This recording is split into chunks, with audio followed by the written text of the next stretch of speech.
अस्सलामुअलैकुम वस्सलातु वस्सलामु अला रसूलिल्लाह सल्लल्लाहु अलैहि वसल्लम। क़ुल हुवल्लाहु अहद अल्लाहु समद लम यलिद वलम यूलद वलम यकुल लहू कुफुवन अहद। अल्लाहुम्मा सल्लि व सल्लिम अला नबिय्यिना मुहम्मद सल्लल्लाहु अलैहि व आलिहि वसल्लम। इंशाअल्लाह रहमान इस वीडियो के अंदर निहायत अहम और मालूमाती ख्वाब इंशाअल्लाह रखूँगा जो आगाही वाले हैं, तंबीह वाले हैं। अगर ऐसे ख्वाब आएँ तो उनको ज़ाइल कर दें, इसमें बेहतरी है, क्योंकि नबी करीम सल्लल्लाहु अलैहि वसल्लम ने फरमाया जो ख्वाब अच्छा नहीं है उसको ज़ाइल कर दे ताकि उसका असर जो है वो ख़त्म हो जाए। और जब ख्वाब का असर ख़त्म हो जाता है तो वो बंदे पर असर अंदाज नहीं होता, नुकसान नहीं होता।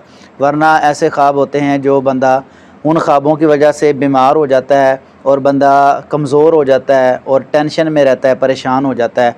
इसलिए रसूलुल्लाह सल्लल्लाहु अलैहि वसल्लम ने फरमाया कि ख्वाबों को ज़ाइल कर दें। जब ख्वाब ज़ाइल होंगे तो इंशाअल्लाह रहमान आप पर असर नहीं होगा जो असर बुरे ख्वाबों की वजह से बंदे पर होता है, और बंदे की ज़िंदगी जो है अजीरन बन जाती है और बीमार हो जाता है और परेशान हो जाता है। नबी करीम सल्लल्लाहु अलैहि वसल्लम के फरमान के मुताबिक ख्वाब जो हैं वो ख्वाब की वैसे मोबरीन ने कई किस्में बयान की हैं, लेकिन हदीस में जो किस्म है वो 3 है। आप अलैहिस्सलाम ने फरमाया अल्लाह की तरफ से ख्वाब आता है, शैतान की तरफ से होता है और बंदे के अपने ख्यालात और अहवाल होते हैं। तो इन ख्वाबों के अंदर देखना ये है कि हमें आगाही, तंबीह और खुशखबरी, ये तीनों ख्वाब अगर सामने रखेंगे, तीनों किस्में अगर सामने रखेंगे तो हमें बहुत सारी मालूमात जो हैं वो मिलती हैं। हमारे चैनल पर इंशाअल्लाह रहमान आपको ऐसे मालूमाती ख्वाब, तंबीह वाले ख्वाब, खुशखबरी वाले ख्वाब मिलते रहेंगे। आप हमारा यूट्यूब चैनल ख्वाब की तबीर देखते रहते हैं। मैं हाफिज़ अहमद फ़रूक अल-मोहबिर आपको इंशाअल्लाह रहमान इस हवाला से आगाह करता हूँ। ख्वाब अल्लाह की तरफ से रहनुमाई है और आगाही है और तंबीह है। तो देखना ये है इसके अंदर जब बहुत सारी चीज़ें शामिल होती हैं। कुछ ख्वाब ऐसे होते हैं कि अपने परेशानी की वजह से आ जाते हैं, बीमारी की वजह से आ जाते हैं, कमज़ोरी की वजह से आ जाते हैं, ज़्यादा खाने की वजह से आ जाते हैं, मैदे की वजह से आ जाते हैं, ज़्यादा खाने की वजह से। तो ऐसे ख्वाब हमें किस तरह पता चलेगा कि ये ख्वाब किस तरह का और किस तरह आया है? तो उस वक़्त पता चलेगा जब आप अहले इल्म के सामने बयान करेंगे, जब अहले इल्म उसकी ताबीर बताएंगे और वो आपको बता देंगे ये ख्वाब किस तरह का और किस वजह से ये ख्वाब आपको आया है, ये मेडिकल वजह है या बीमारी है या परेशानी है या अल्लाह की तरफ से खुशखबरी, आगाही, तंबीह है। ऐसे ख्वाब कुछ मैं आपके सामने रखने जा रहा हूँ, निहायत अहम है। मुकम्मल वीडियो वॉच करेंगे इंशाअल्लाह आपको इसमें बहुत सारा फ़ायदा होगा। मैं आपके सामने 10 ख्वाब जो हैं ऐसे रखूँगा जो निहायत ही आगाही वाले हैं, अहम हैं, जिनसे बचना हर सूरत में ज़रूरी है।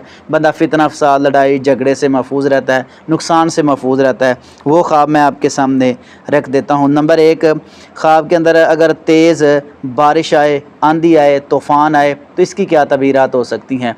बंदा ख्वाब के अंदर देखता है बारिश नुकसान वाली है, पानी नुकसान वाला है, जो बारिश का आ रहा है, आंधी आ रही है, तूफ़ान आ रहा है और परेशानी का आलम है, तो इसकी तबीर ये है कि उस इलाके में, उस घर में जहाँ वो ख्वाब देखने वाला है उस पर कैद साली आ सकती है, परेशानी आ सकती है और वो बंदा जो है रिज़्क़ के हवाला से परेशान हो सकता है। ये अल्लाह की तरफ से एक आगाही है, तंबीह है। देखना ये है कि तंबीह इसलिए है कि अपने नेक अमाल की तरफ वो रुजू करे, बुरे अमाल छोड़े।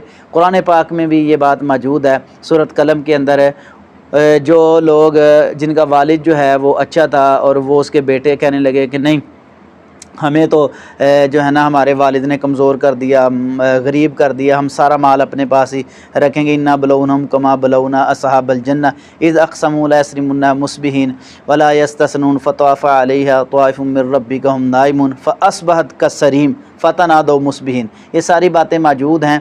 देखना ये है कि उन्होंने कहा कि हम जो है ना अपने पास ही सारा माल रखेंगे तो हम अमीर हो जाएंगे। आंधी आई, तूफ़ान आया, हर चीज़ उनकी मिलिया मेट होगी, ख़त्म हो गई। तो देखना ये है कि अगर ख्वाब के अंदर ऐसा हो तो उस बंदे को सोचना चाहिए कि मेरे अमाल की कमी है। उन्होंने यही कहा था ना कि हमारे पास मस्कीन ना आए, गरीब ना आए, यतीम ना आए, तो हम अपना माल जो है अपने पास रखेंगे। अगर ऐसा ख्वाब आए तो फौरी तौर पर उस ख्वाब को ज़ाइल करना चाहिए। ऐसे ही कुछ आगाही वाले ख्वाब और अपने अमाल की दुरुस्तगी करनी चाहिए। फिर उन्होंने कहा कालू सुबहानक, यानी उन्होंने सब ने फिर अल्लाह के सामने रजू किया तो अल्लाह ने ان کو معاف کر دیا۔ تو اس بات کو سامنے رکھیں کہ اگر ایسا خواب آئے تیز آندھی طوفان بارش کا تو اپنے اعمال کو درست کریں، اس پر قحط سالی پریشانی آ سکتی ہے۔ نمبر 2، خواب کے اندر سر کے بال سارے گر جانا، یہ ایک پریشانی کی بھی علامت ہے۔ اس کی اور بھی بہت ساری تعبیرات ہیں، لیکن جو میں آپ کے سامنے رکھنے والا ہوں وہ ساری آگاہی والی ہیں۔ یعنی جب بندہ سر سے گنجا ہوتا ہے اور اس کے سارے بال ختم ہو جاتے ہیں، وہ بڑھاپے کی عمر میں جاتا ہے تو وہ پریشان ہو جاتا ہے، یا بال ویسے کمزوری کی، اگر جوان ہے کمزوری کی وجہ سے بال بھی گر سکتے ہیں۔ اگر اس کو ایسا خواب آئے جوانی میں بندہ ہو رہا ایسا خواب دیکھے تو پھر اس پر کوئی پریشانی غم مصیبت آ سکتی ہے۔ اگر بڑھاپے کی صورت میں ہے وہ بندہ تو پھر اس کی لمبی عمر کی طرف اشارہ ہو سکتا ہے، یعنی اس کو اللہ رب العزت اور عمر عطا کریں گے۔ تو دیکھنا یہ ہے، اگر جوانی کی حالت میں اس خواب کو فوری طور پر زائل کرنا ہے۔ یہ سارے خواب زائل کرنے والے اور آگاہی والے خواب ہیں، کیونکہ سر پر جوانی میں بال نہ ہونا، لوگ اس کو پریشان کرتے ہیں اور کہتے ہیں بھئی جوانی میں تجھے کیا ہو گیا ہے، تو یہ غم اور پریشانی کی علامت ہے۔ اس خواب کو فوری طور پر زائل کر دیں۔ نمبر 3، خواب کے اندر باغ کو خشک دیکھنا، اس کی کیا تعبیر ہے؟ یعنی باغ ہے، اس کا باغ سے مراد فصل بھی ہے، باغ سے مراد کاروبار بھی ہے۔ اگر اس کا کاروبار اچھا ہے یا وہ دیکھ رہا ہے کہ خوشحال ہے، لیکن اچانک وہ خراب ہو گیا، خشک ہو گیا ہے، جل گیا ہے، پریشان ہو گیا ہے اس معاملے کو دیکھ کر، تو اس کی کیا تعبیر ہے؟ اس کی تعبیر یہ ہے کہ اس کے مال میں کمی آئے گی۔ وہ اس خواب کو فوری طور پر زائل کرے، اپنے اعمال کو درست کرے۔ نمبر 4، خواب کے اندر بازو کٹ جانا، اس کی کیا تعبیر ہے؟ اس کی تعبیر یہ ہے کہ بھائی کی طرف سے اس پر کوئی غم اور پریشانی آ سکتی ہے، تو اصلاح کا پہلو وہ سامنے رکھے، بات کرے تو اچھی کرے ورنہ خاموش رہے۔ ایک مقولہ مشہور ہے، کہتے ہیں کہ کام کرنے سے ختم ہوتا ہے اور بات نہ کرنے سے ختم ہوتی ہے۔ اگر کوئی لڑائی جھگڑا تھوڑا بہت ہے تو وہ برداشت کرے تو اس کے لیے بہتر ہوگا، ورنہ بھائیوں میں جدائی پڑ سکتی ہے۔ نمبر 5، خواب کے اندر جسم پر گندہ دیکھنے، اس کی کیا ہے؟ یہ بیماری کی علامت ہے، اس پر بیماری پریشانی آ سکتی ہے، اس خواب کو زائل کر دیں۔ نمبر 6، خواب کے اندر بھوک لگنے، اس کی کیا تعبیر ہے؟ اس کی تعبیر یہ ہے کہ وہ لالچی انسان ہو سکتا ہے اور اس کی ایک عادت ہو سکتی ہے، اپنے پاس ہونے کے باوجود بھی وہ دوسروں سے مانگتا ہے، یہ عادت اچھی نہیں ہے، اس کو اس عادت سے باز آنا چاہیے۔ نمبر 7، خواب کے اندر بہرا ہونا، اس کی کیا تعبیر ہے؟ خود کو نقصان پہنچ سکتا ہے اس بندے کو نا، اس خواب کو بھی زائل کر دیں۔ نمبر 8، خواب کے اندر برف خریدنے، اس کی کیا تعبیر ہے؟ اس کے کاروبار میں نقصان ہو سکتا ہے، مال میں کمی ہو سکتی ہے، کیونکہ برف جو ہے وہ فوری طور پر ختم ہو جاتی ہے۔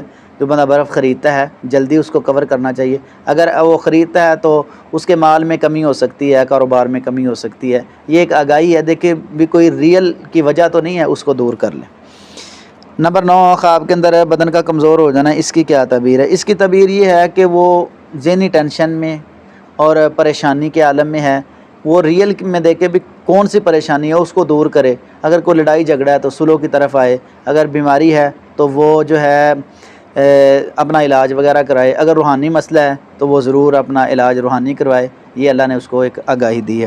نمبر 10، خواب کے اندر جسم کے کسی حصے کا نقصان ہو جانا، اس کی کیا تعبیر ہے؟ حالات کے خراب ہونے کی طرف اشارہ ہے۔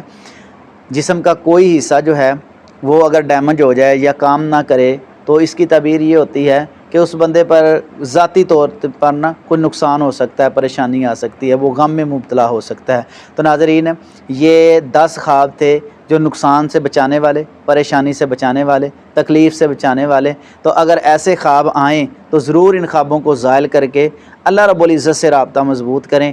اللہ رب العزت تمام کی حفاظت فرمائے، میرے تمام ناظرین کو اللہ رب العزت خوش رکھے، آمین ثم آمین یا رب العالمین۔